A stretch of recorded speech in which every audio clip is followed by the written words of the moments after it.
The Bitter Draft. This study was an encouragement to me. It's about an experience that we all go through as Christians as we're following Jesus, especially in the last days.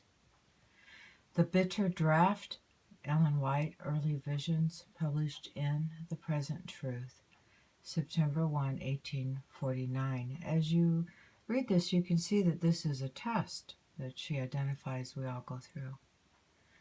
Dear brethren and sisters, in this time of trial we need to be encouraged and comforted by each other. The temptations of Satan are greater now than ever before, for he knows that his time is short and that very soon every case will be decided either for life or for death.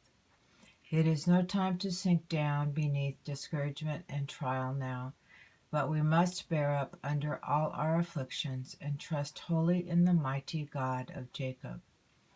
The Lord has shown me that his grace is sufficient for all our trials, and although they are greater than ever before, yet if we trust wholly in God, we can overcome every temptation, and through his grace come off victorious. If we overcome our trials, and get victory over the temptations of Satan, then we endure the time of our faith, which is much more precious than gold, and are stronger and better prepared to meet the next. But if we sink down and give way to the temptations of Satan, we shall grow weaker, and get no reward for the trial, and shall not be so well prepared to meet the next. In this way we shall grow weaker and weaker until we are led captive by Satan at his will. We must have on the whole armor of God and be ready at any moment for a conflict with the powers of darkness. When temptations and trials rush in upon us, let us go to God and agonize with him in prayer. He will not turn us away empty, but will give us grace and strength to overcome and to break the power of the enemy. Oh, that all could see these things in their true light and endure hardness as good soldiers of Jesus. Then would Israel move forward, strong in God and in the power of his might. God has shown me that he gave his people a bitter cup to drink to purify and cleanse them. It is a bitter draught, and they can make it still more bitter by murmuring, complaining, and repining.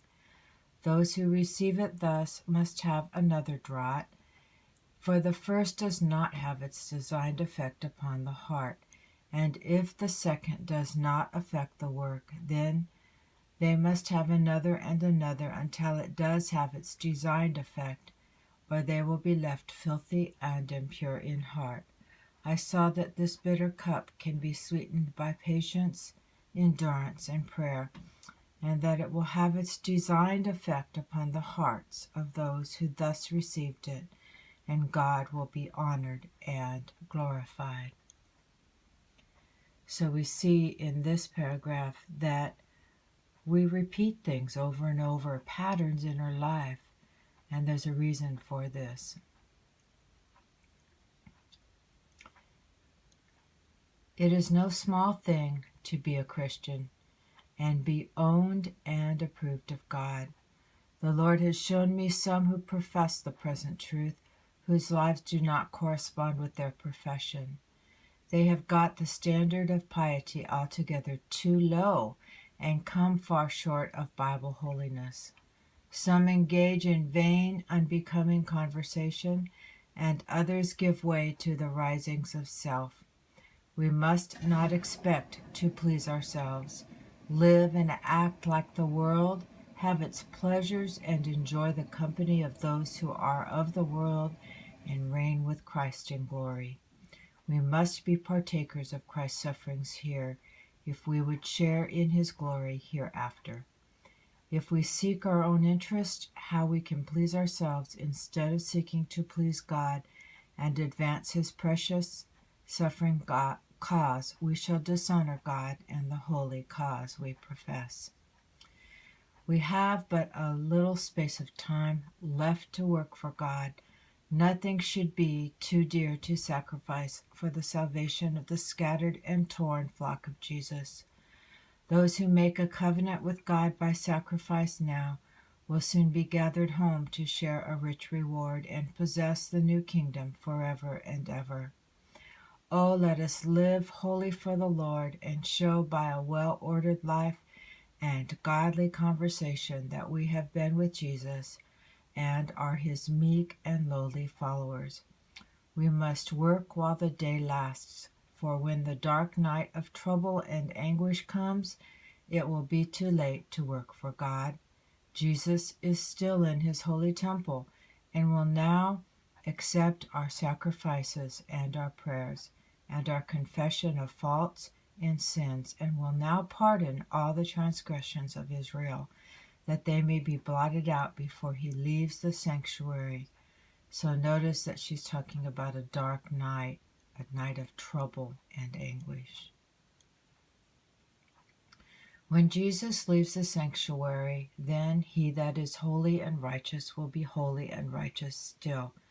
For all their sins will then be blotted out, and they will be sealed with the seal of the living God. But those that are unjust and filthy will be unjust and filthy still, for then there will be no priest in the sanctuary to offer their sacrifices, their confessions, and their prayers before the Father's throne. Therefore, what is done to rescue souls from the coming storm of wrath must be done before Jesus leaves the most holy place of the heavenly sanctuary. The Lord has shown me that precious souls are starving and dying for want of the precious sealing truth, the meat in due season, and that the swift messengers should speed on their way and feed the flock with the present truth. I heard an angel say, "Speed the swift messengers, speed the swift messengers, for the case of every soul will soon be decided either for life or for death." I saw that those who had the means were required to help speed those messengers, that God had called to labor in his cause, and as they went from place to place, they would be safe from the prevailing pestilence. But if any went that were not sent of God, they would be in danger of being cut down by the pestilence. Therefore, all should earnestly seek for duty and be sure and move at the direction of the Holy Spirit. What we have seen and heard of the pestilence is but the beginning of what we shall see and hear. Soon the dead and dying will be all around us. I saw that some will be so hardened as to even make sport of the judgments of God. Then the slain of the Lord will be from one end of the earth to the other. They will not be lamented, gathered, nor buried, but their ill savor will come up from the face of the whole earth. Those only who have the seal of the living God will be sheltered from the storm of wrath that will soon fall on the heads of those who have rejected the truth. So I want you to take a look at this. There's 5 places where this is found. This vision was first published in The Present Truth, but is now found in Review and Herald, September 1, 1849. And then in 1851 it was published in Experience and Views. But there were some paragraphs left out. In 1882, it was published in Early Writings, but once again, there were some paragraphs left out. And then in 1922, it was published in Christian Experience and Teachings, and there were paragraphs left out.